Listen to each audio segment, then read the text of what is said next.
दीप्ती नवल व्लॉग्समध्ये आपले सर्वांचे स्वागत आहे। आज आपण बघणार आहोत तिळाची चिक्की कशा पद्धतीने बनवलेली आहे।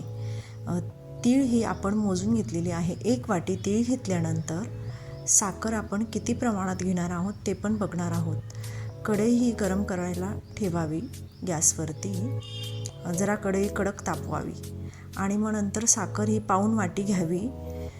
पाऊण वाटी साखर घेतल्यानंतर कढई गरम झालेली असते त्यातच ही साखर टाकावी।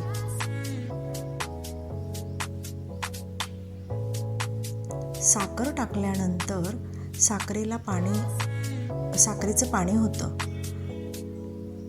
आणि साखर ही कंटिन्यू चाळत राहावी। चाळल्यानंतर तिला पाणी होण्यास मदत होते। गॅस हा मंद आचेवर ठेवावा। थोडा मीडियम केला तरीही चालतो।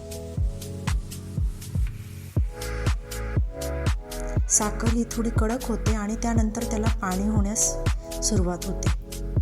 पूर्णपणे साखर वितळवून घ्यायची।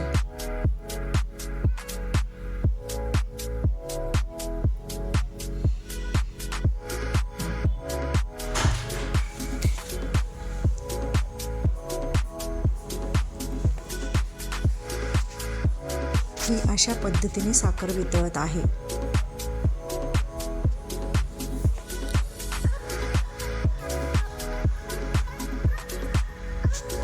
आता आपण किचन ओट्यालाच तूप लावून घेतलेलं आहे।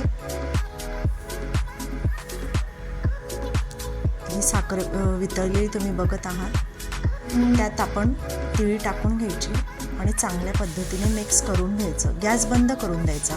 साखरेचं पाणी झाल्यानंतर गॅस बंद करून द्यावा आणि त्यात तीळ टाकून चांगल्या पद्धतीने मिक्स करावे। त्यानंतर आपण जे तूप लावलेले आहे किचनला त्यावर हा गोळा टाकावा तिळीचा।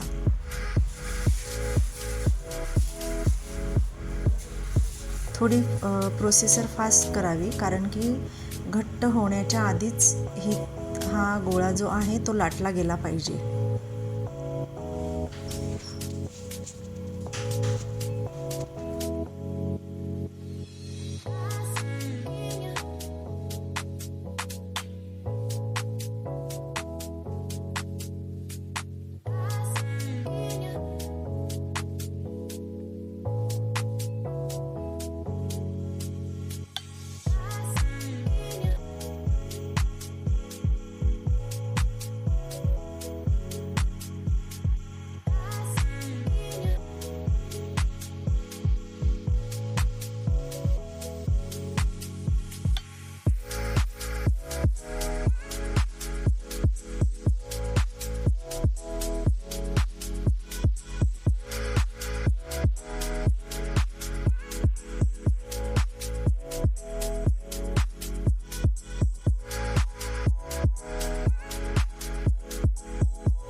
गोळा लाटला गेल्यानंतर आपण पिझ्झा कटरने त्याला अशा लाईन मारून घेणार आहोत।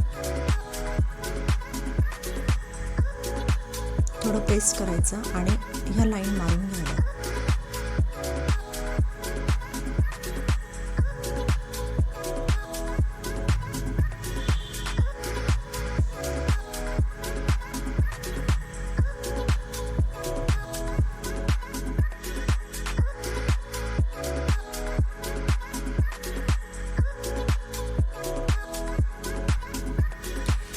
उभ्या व आडव्या अशा आपण त्याला लाईन मारणार आहोत कारण की आपल्याला कट करण्यास सोपी पद्धत होते।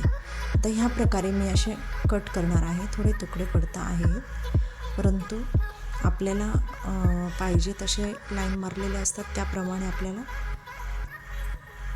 चिक्की बनवता येते। हे बघा, हलक्या हाताने त्या लाईन मारलेत त्याला प्रेस करायचं आणि प्रेस केल्यानंतर ते चिक्कीच्या आकारासारखे आपल्याला आकार भेटतात आणि मग खुसखुशीत अशी चिक्की तयार होते। ह्या पद्धतीने तिळीची चिक्की तयार होते।